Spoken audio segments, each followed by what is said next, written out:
Japan is a very safe country, and it's very easy to get around thanks to the excellent public transport. It's suitable for travelers of all ages and all types, all interests. There's something for everyone. There's great technology, there's beautiful history and culture, there's some excellent wellness options, even the animals get in on it.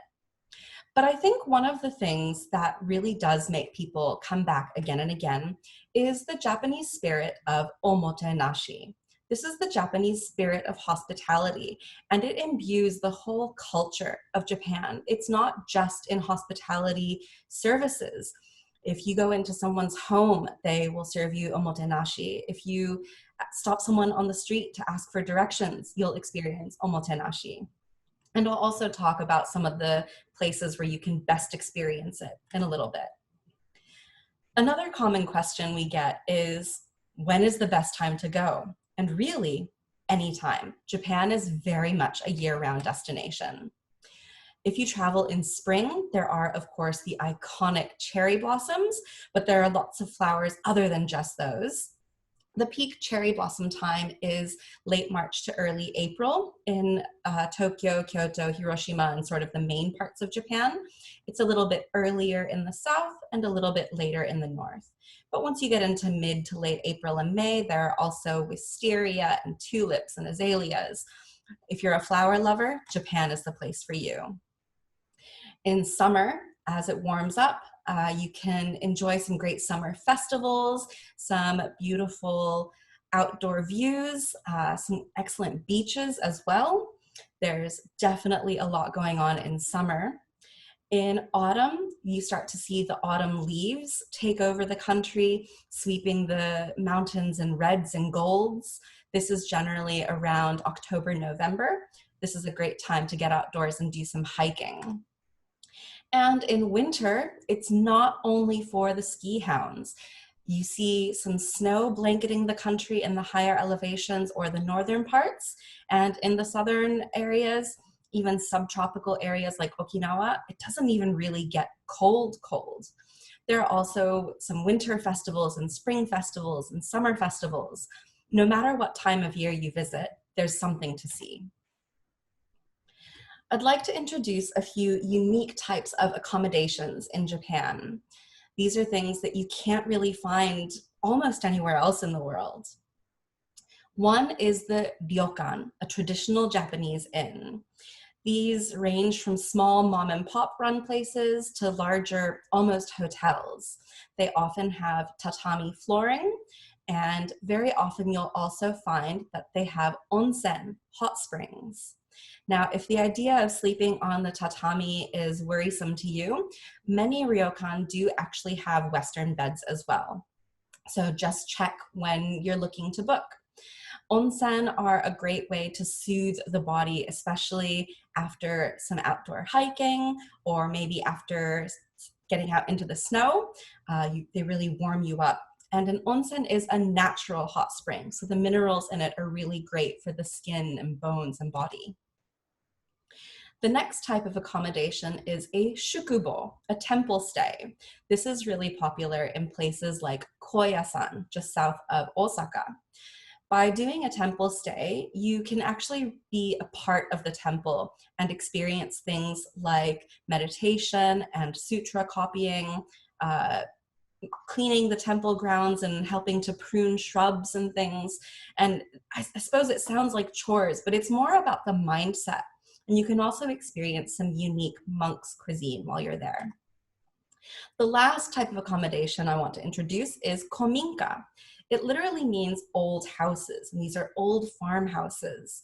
Some have been restored and some have just been maintained, and you can see what it's really like to live in Japan. There's some great traditional culture that you can experience, such as wearing a kimono, getting out into the tea fields and doing some hiking and learning to do tea picking, visiting the ancient castles and samurai houses, traditional arts, and of course some great food experiences like making your own noodles. There are so many interesting things to do, no matter what your interests are. I'm sure that when you next go to Japan, you'll find a surprising experience that you didn't know you could have there. Trains, of course, are a huge highlight of travel to Japan. They run on time, they're clean, they're very efficient. You could practically set your watch by them. So bullet trains are obviously one of the most popular ways to explore the country, the Shinkansen.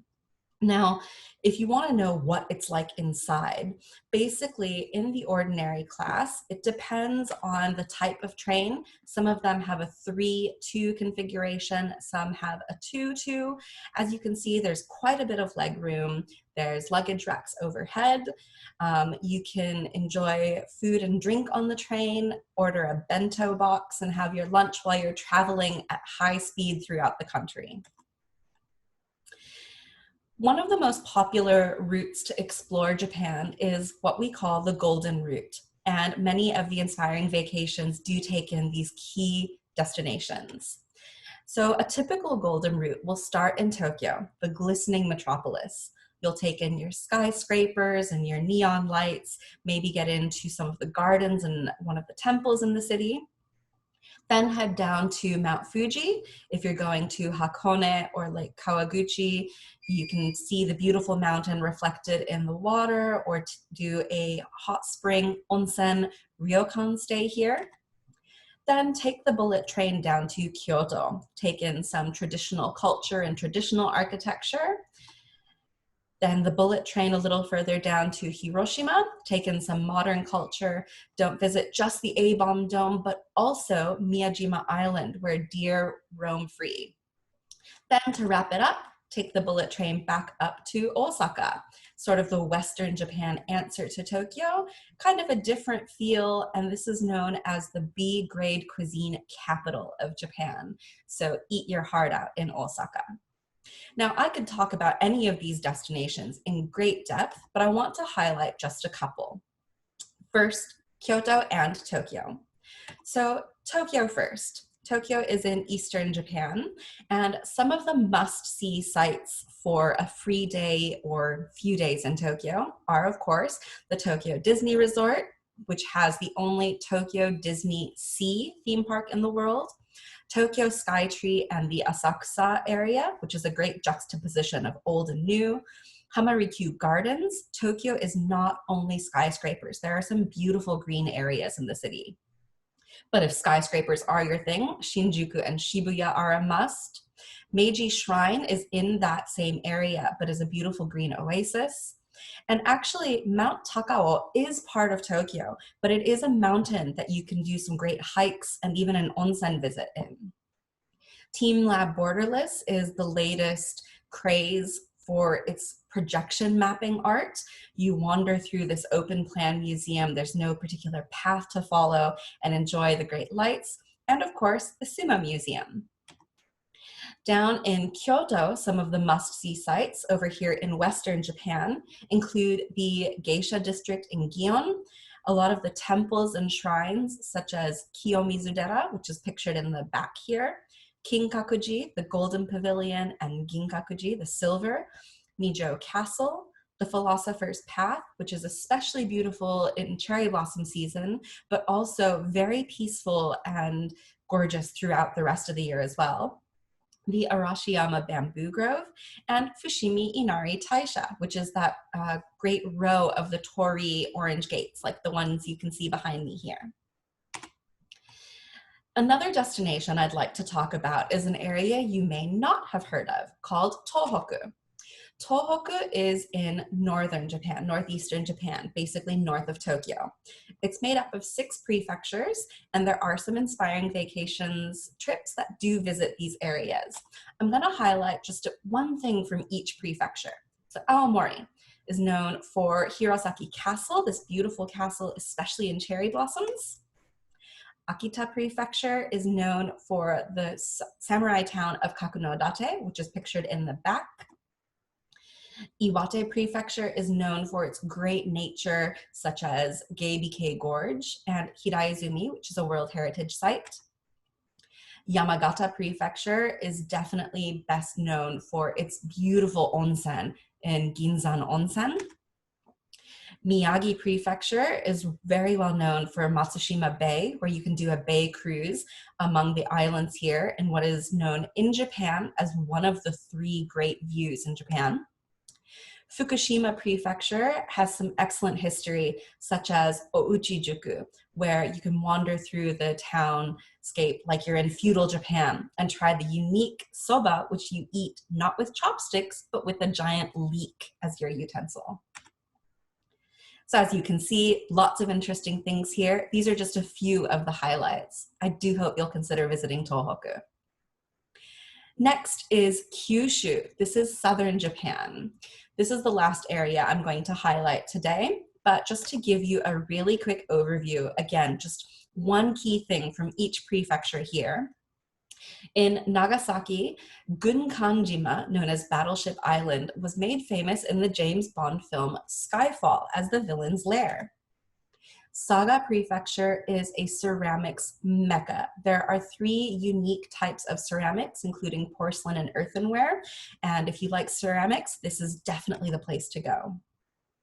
Fukuoka is probably best known for its delicious Hakata ramen, which you can enjoy at the yatai stalls. That's the thick, milky pork bone broth. I say milky for the color, not the taste. Kumamoto Prefecture, best known for the gorgeous Kumamoto Castle. It's still under renovation, but you can still explore the grounds. Oita Prefecture, if hot springs are your thing, Oita is a must. It's best known for its hells, which are brightly colored, and you can't go into them, but there are lots of hot springs there that you can go into. Miyazaki Prefecture, where you can take a beautiful rowboat through Takachiho Gorge. And last but certainly not least, Kagoshima. This has a really unique onsen called the sand baths, where as you can see, you lie down on the sand and the staff will bury you just up to your neck, and the steam coming up from underground creates your own personal natural sauna. After you stay in for a few minutes, you just stand up and brush off the sand and then go into one of the natural onsen. So I hope I've given you some inspiration for some different parts of Japan to explore. If you'd like to learn more about them, please do visit our website. You can click on the link to go there. You can find some of our brochures, such as the Japan Official Travel Guide, where you can learn about lots of different parts of Japan. Eat Japan, our culinary guide. 100 experiences in Japan for inspiration on what some hands-on activities you can do are, and our Lux Guide if you're looking for something to treat yourself a bit. We also have an official app for Apple and Android where you can do transport searches, find Wi-Fi hotspots and ATMs, safety information, including alerts if there should be a weather phenomenon, and some great tourist information to find out what's near you when you're traveling there in Japan and what you can see and do. Thanks again so much for tuning in.